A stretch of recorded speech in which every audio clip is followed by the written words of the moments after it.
देखते हैं लेंस की क्षमता पावर ऑफ लेंस कि लेंस की क्षमता क्या होती है। और क्षमता क्या होती है कि कोई भी लेंस प्रकाश किरणों को मुख्य अक्ष की ओर मोड़ने की क्षमता क्या है उस लेंस की। तो कोई भी लेंस यदि प्रकाश किरणों को मुख्य अक्ष की ओर ज़्यादा मोड़ रहा है, इसका मतलब उसकी क्षमता ज़्यादा है। कम मोड़ पा रहा है तो क्षमता कम है।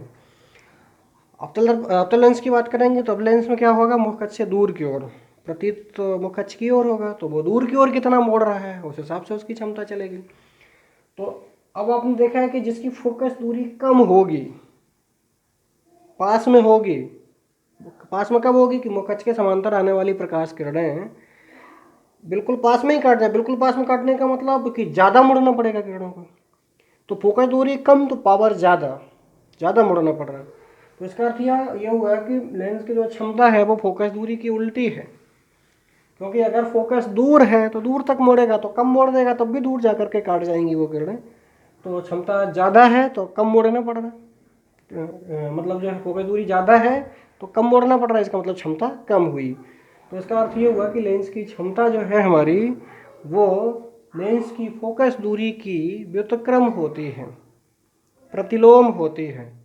तो या हम दूसरी भाषा में कह दें कि किसी लेंस की फोकस दूरी के व्युत्क्रम को या प्रतिलोम को, रेसिप्रोकल को लेंस की क्षमता कहते हैं, उस लेंस की क्षमता कहते हैं। लेकिन शर्त यह है कि लेंस की फोकस दूरी को मीटर में मापा गया हो, फोकस दूरी को मीटर में मापा गया हो तो हमारा जो लेंस की क्षमता का मात्रक आता है वो डायोप्टर आ जाता है। तो इसका मतलब है, क्षमता को हम पीछे प्रकट करेंगे पावर को, तो ये होता है 1/f फोकस दूरी। और यहाँ पर फोकस दूरी हमारी होनी चाहिए मीटर में, तो हमारी जो क्षमता निकल के आएगी वो डायोप्टर में निकल करके आएगी। तो हमेशा हम फोकस दूरी को मीटर में ही रखेंगे।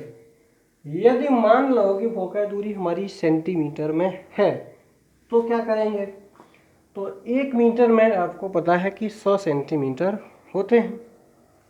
1 मीटर में 100 सेंटीमीटर होते हैं, तो 1 सेंटीमीटर में 1/100 मीटर हो गए।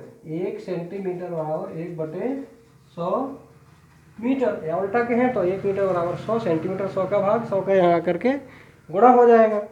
तो यहाँ पर हम देखेंगे यदि मेरी फोकस दूरी सेंटीमीटर में हो, सेंटीमीटर को यदि मीटर बनाना है तो 1/100 का गुणा करना पड़ेगा। तो इसमें 1/100, तो एफ में 1 का गुणा करेंगे, F/100 ऊपर पहुँच जाएगा। तो क्षमता P = हो जाएगी 100/f। अब हमारा f किस में है, सेंटीमीटर में। यहाँ पर जो असली बात ध्यान देने की है, यदि मुझे मीटर में दिया गया है तो 1/f कर देंगे, सेंटीमीटर में फोकस दूरी दी गई है तो 100/f कर देंगे। लेकिन ध्यान ये देना है कि जो भी क्षमता हम लिखते हैं डायोप्टर में या डी बना देते हैं, तो उसमें सिर्फ ये इस बात का ध्यान रखना है कि चिन्ह जरूर लिखा होना चाहिए। फोकस दूरी या धनात्मक होगी या ऋणात्मक होगी। जैसे उत्तल लेंस की फोकस दूरी धनात्मक है, अवतल की ऋणात्मक है, तो हमने फोकस दूरी लिखी जैसे 10 सेंटीमीटर उत्तल लेंस के, तो केवल 10 सेंटीमीटर लिख दिया, ठीक है। लेकिन यदि क्षमता लिखेंगे उसकी, मान लो 10 डायोप्टर आ रही है तो प्लस का 10 लिखेंगे, प्लस चिन्ह भी लगाना आवश्यक है, बिना चिन्ह के नहीं लिखेंगे। माइनस तो लगाते ही हैं लेकिन प्लस का भी लगाना पड़ेगा।